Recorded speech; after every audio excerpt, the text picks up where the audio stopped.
Hi,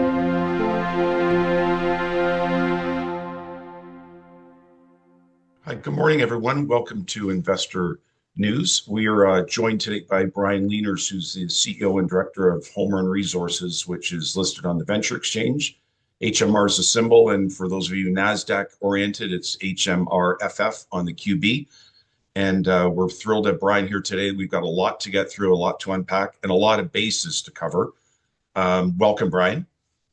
Thank you for the invite, and it's great to sit down with you, Darren. Likewise. I always like to kind of start with kind of finding out the people behind the company, and we'll start with the big boss. How does a kid that goes to UBC, becomes a lawyer, becomes an investment banker and capital markets guy, end up with a burgeoning Canadian success story in Brazil? You want to just give a little quick timeline on your history? Yeah, if you want to go way back, it comes to a serious problem with playing with Lego.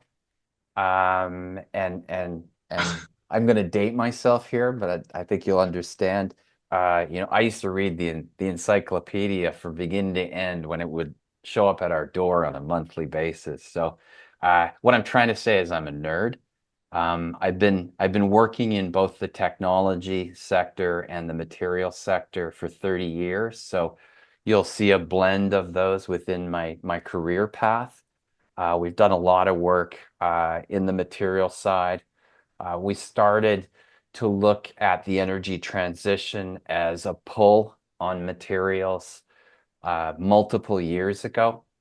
We started to look at energy as a bottleneck relative to global growth around the same time. So the idea behind Homerun is really to deal with those two big issues, right? Which is, what are the materials that are most important to allowing all of us to move to electrification, which is a path that is unfettered. It may be politically faster or slower depending on the region that you live in, but it is unfettered. And so from that perspective, there are key materials within that. It's interesting that we focused on silica because it's not really recognized as one of those, but it's actually a key material in both the technology side and in the energy side. So yeah, originally a focused young man relative to learning things, and I've been a materials and tech nerd my whole life. And we'd be remiss if we didn't quickly talk about the name of the company. It's an unusual name, but an interesting name. And of all days, the MLB season arguably starts this afternoon. Tell us how the name became, as we know it today, significance behind it. And did you have any part in that, or did you join up as it was Homerun? I had a part in that, and Go Blue Jays. And the part that we were looking at was we wanted to name the company based on what we wanted to achieve. We didn't want it specific to any material. We're not Homerun Gold and da, da, da. We wanted to name it after what we wanted to achieve, and our strategic model is designed around a vertically integrated strategy. But Darren, what we've done is within each one of those verticals, we've tried to design a complementary unicorn.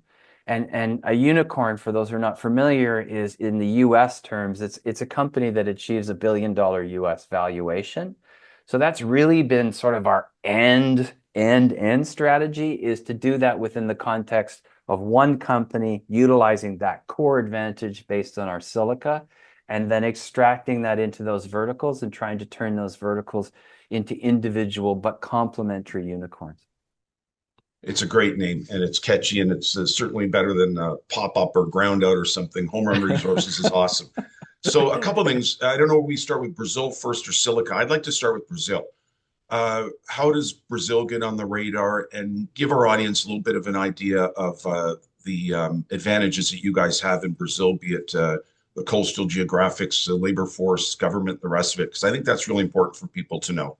Yeah, it's exceptionally important. And so if you look at Brazil, Brazil is a lot like Canada in the sense that it has a massive endowment of high quality critical elements. And so I make the jokes once in a while. I call it the Chinese buffet of critical elements, but it's a political joke if people get what I'm talking about.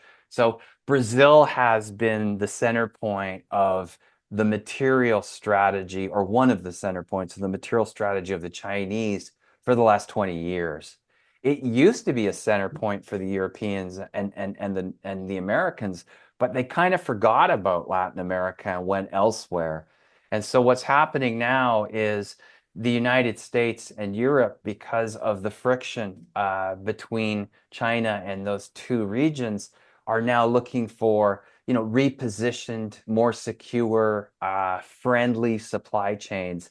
And when you go around the world and you look for that, and you look for that buffet style, you've got Canada, you've got Australia, and you've got Brazil.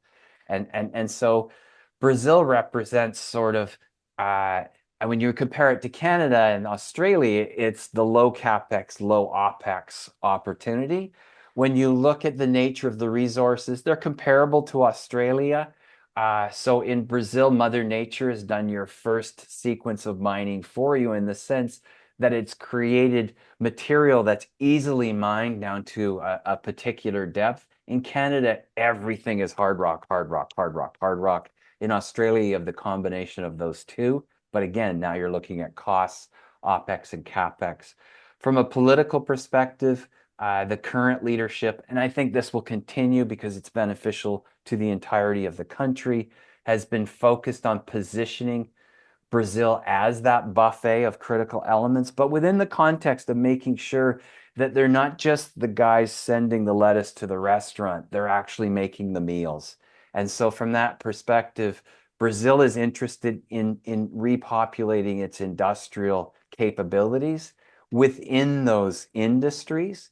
And if you look, probably going to be the leader outside of China in rare earths, probably going to be the leader outside of China in graphite, probably going to be the leader, well, we'll be the leader outside of China in silica, because we're going to make that happen. And so when you start to look at that, battery input materials, and then you look at the economy in Brazil, and you look at the recent developments of that economy with players like BYD from China coming in early and starting to build that vertically integrated model, which you can do in Brazil and you can't do in certain other countries. And we met with the US senior government people from the US last week. And it was the most aggressive I've ever seen a government group relative to, we have a checkbook and we're ready to participate with private enterprise in Brazil in order to build supply lines for the United States of America and critical materials. Like, that literally was everything that they were saying. And we were talking with those senior officials about those items. So it's the right place, right time. Hopefully the politics stays closer to central than the two polars, because it has a political base somewhat like the United States, where you've got sort of a right wing and a left wing and not much in between. But right now it's being run in a very central style. And I think that will continue relative to the development of the country. Large national economy, large population base, well over 200 million people. So it has all the potential to be a major superpower. I'm going to start the show with silica. Spend a couple of minutes and tell our listeners that don't know much about it, what is silica? Why do we care? Why is it important? And how did you get attracted to it in Homerun itself, specifically in Brazil? That's a great question, Darren. And what we did, I've been in the copper space for a while. So copper is very comparative to silica. The differentiation is that copper has one quality in the marketplace and one price in the marketplace. And 99.99 cathode. And silica has a variety of different qualities, and a variety of different price points. Those qualities determine, really, if you look at it, it's a pyramid.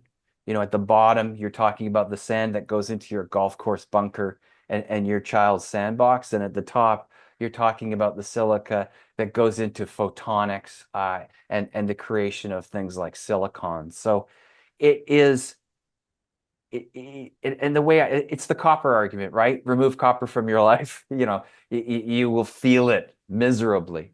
Remove silica from your life, you will feel it miserably. Most technologies that we use today are dependent on silica. Most energy elements, especially the alternative energy elements like wind and solar, have huge components of silica. Solar in particular is non-existent without silica because both the silicon and the glass, the two biggest components, are made from silica. So it is a key element. It's never on the list as silica. It's always on the list as silicon or some derivative thereof. But it is a key element within the critical elements. Brazil has historically been a producer of silica to the world. China's the dominant player in both use and supply. And now what we're seeing is the opportunity in Brazil with our large resource and unique quality resource in Brazil. We're looking at having a resource that has hundreds of millions of tons that can service that high end of the pyramid, which is our focus. The next couple of things sort of tie in together, but you brought up a little bit about the Brazilian government. I'd have to look at my notes for this one, but in terms of a carbon footprint and silica, in terms of a processing and pioneering, you guys want zero waste purification technologies. The government wants environmental, more interest in the environmental world and the carbon world. We'll tie in UC Davis in a sec, but can you tell us a little bit about the carbon world as it pertains to Homerun in Brazil and how the government sort of feels about things and what you guys are doing about that? Yeah, I mean, Brazil, if you look at the mining regulations in particular, as an example in Brazil, the environmental standards are really high in Brazil. Yeah, And they take pride in that. You know, the Brazilians, there's been some very well publicized negativity coming out of Brazil relative to illegal deforestation and illegal mining and illegal farming. And so from that perspective, that gets all the headlines. But if you're a legitimate resource company in Brazil, you know, you are up against, you know, a very high standard of environmental approval equivalent to, you know, what you see in Canada, the United States, or Europe. So it's not that they're undercutting standards. Their standards are high. Their ability to move forward in that environment is quicker than those other areas. And it right. doesn't relate to much more than they've tried to remove the fat.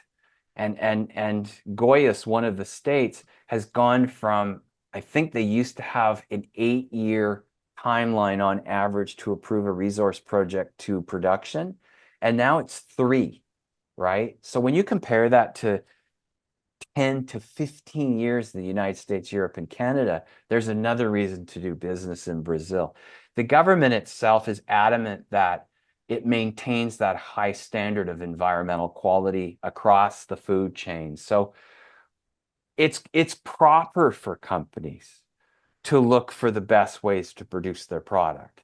But we have to do that also within the context of it being economic.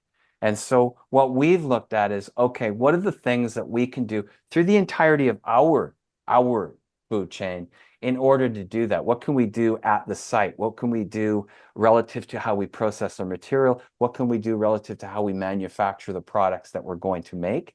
And we've applied that across everything. So and that's a mandate that I have. You know, being Great. Canadian and having grown up in Vancouver, I appreciate the beauty of nature and preserving that beauty. And Brazil is a very beautiful country. I think it's important for our listeners and viewers to hear you talk for a second about the UC Davis. It's a school. We talked this earlier, but you don't hear a lot about it. It's not the Cal, the Stanford, the Berkeleys of Northern California, but it's Sierra Magazine listed, I think, as the eighth best green renewable university on the continent. And your relationship with them, hats off to Homerun. How did that start, and how's that going? And how did you pick them, just for what they are and what they do, or who got that introduction? How's that going? Yeah, I found them. I found their materials lab. I found them through Dr. Subash, who heads that. He was actually pulled out of retirement, quasi-retirement, by UC Davis to head up that materials lab. We have a unique relationship with the university relative to that materials lab. So, and the relationship's literally like it's our R&D lab. Yeah, So, you know, if we had to build that lab, it would cost us millions of dollars. The lab's already built. They have a very good relationship with Berkeley, for instance, and Stanford. So they're in that area of California where, you know, some totally. of the top schools in the world exist. The talent that's in their materials lab is exceptional. We have two women that are working for us relative to one's getting her master's, the other one has her master's, and will actually be going to Stanford to get her PhD. They're brilliant. I mean, I feel intensely inferior when I'm talking with them, but it's cool to see young minds with passion relative to what we're trying to do. And because they're young, they have this whole preservation of the environment is built, it's in their blood, right? It's not something they're learning, it's just literally in their DNA. So they've come up with some novel ideas. The ideas that we've worked on so far have been, me going there and saying, hey, do you have a technique that can do this? And then me learning about something and saying, hey, I've learned about this. Can you guys test that for us? And so that's creating our IP. We filed one patent already. There'll be more coming. And we're building a large IP portfolio around the company, which I think is really key as a technology and material focused company. Subhash is amazing. He's got decades of experience in doing exactly what we need to do. So our conversations are like these little WhatsApp things. Hey, Subhash, I just saw this. Can we do this? And immediate answer back, yeah, Brian, we could do that. 20 years ago, I was working at so-and-so, and that's exactly what we did, but we just modernized that using this piece of equipment. So bringing his knowledge and the passion and intelligence of his students into that lab, and we've had success, right? So if you look at the cost of that success, it's been minimal relative to what we're doing. And the intentional focus is, and this goes back to your previous question, it's, the process to get from silica to fused silica glass, for instance, is a 5 to 10 step process depending on where you start. And it's extremely hydrocarbon intensive, extremely CO2 negative footprint, et cetera, et cetera. And so we're looking at it and going, okay, how do we purify our silica using electricity? How do we process our silica into new materials using electricity? And how do we hybrid our silica with other materials to produce new advanced materials using electricity? And we've had a lot of success in that. And now we're at that stage where we have to take that bench scale success and start to look at how we scale that relative to commercialization of those solutions. And we're in that phase right now. So we can maybe jump ahead for a second. We'll go maybe into that thing. Financing side of things, you've raised $9 million plus the last little while, which is terrific. That gets you, I'm sure, caught up and into through 2026. That gets us through 2026, but that's sort of like a bridge thing. We're going to need a lot more to kind of keep this ball going. How do we get that? Governmental stuff, private money, Brazil government, U.S. government, where does that come from? And how does the 9 million sort of get spent right now in terms of what you need and what is needed going forward? Great question. The 9 million is really operating capital relative to what we're doing on a daily basis. For instance, we're funding the BFS for the solar glass plant. The large CapEx fundings are project based. And so as I stated earlier, we've designed the company to be these independent but connected verticals.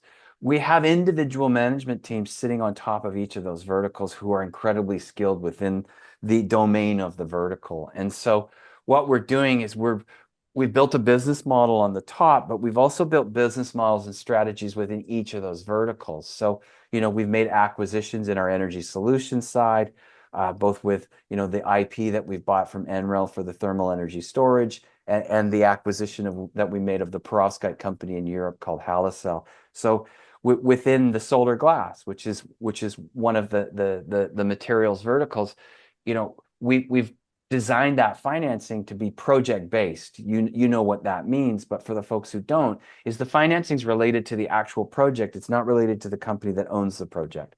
And we're trying to avoid dilution of the holding company, the parent. We're trying to avoid dilution of the parent within the context of all of those. So just like we've been really strategic and capital intensive relative to building what we have today, we're extremely focused on minimizing dilution. I'm a large shareholder, so obviously it's important to me personally. And so from that perspective, we're looking at, for instance, I'll put it into context that's real. The BFS is coming. We've already taken a lot of steps relative to targeting entities that can finance that BFS and the structures that we'll look at, and how we do that to absolutely minimize the equity component, if not take it to zero. And you'll see that. You'll see the benefits of that strategic work that's been done already come after we have the BFS and we go through that period of lining up the financing. We've already targeted these individuals. We have conference calls on a regular basis with the entities that are interested, and we get incoming interest on a regular basis. So our goal on the solar glass plant is to own 100% of it, credit finance it, and debt finance it cleverly using really good terms, and government where we can. And if we do that, the margins will be exceptional. The capex coverage will be the debt coverage will be easy and termed out over an extended period, and we'll get the benefit of a really high EBITDA, even on a conservative multiple. My goal with that solar glass facility is that it warrants a $1 billion valuation when it's in full production. Brian, quickly, market cap. We know we're on the QB. Market cap, insider ownership, share distribution. How's that on HMR Homerun? We have a pretty good ownership in the management team. I mean, myself, I'm probably in that 5% fully diluted, maybe 3 to 4%. We've done a really good job of consolidating the ownership over the last 24 months relative to sort of this Lassonde curve that we've been in. So it's been sort of smaller shareholders unloading their shares into the larger recipients of those shares. So the buy side is much more capitalized, I would think, than the sell side. But we're still in that Lassonde curve. We have a $50 million US market cap. We have not issued that many shares in this process. We're still under 100 million shares and really close to that 100 million mark on a fully diluted basis. But that full dilution is bringing in, $20+ million in extra capital already built into that structure through various warrants.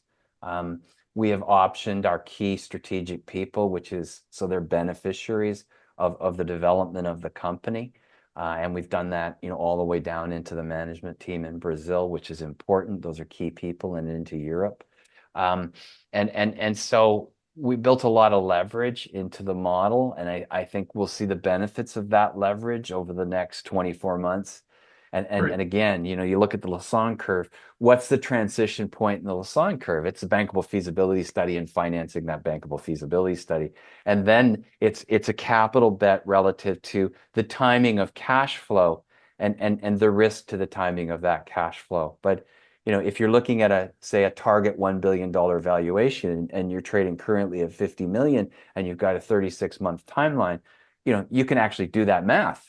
Depending on what your desired rate of return is. Anyone have any other questions about Homerun Resources? You can check the bottom of your screen, click on the link.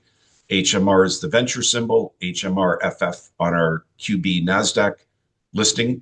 And Brian, it was an absolute pleasure, and thanks for your time. I really enjoyed talking to you, and we learned a lot about Silica, a lot about Brazil, and a lot about you.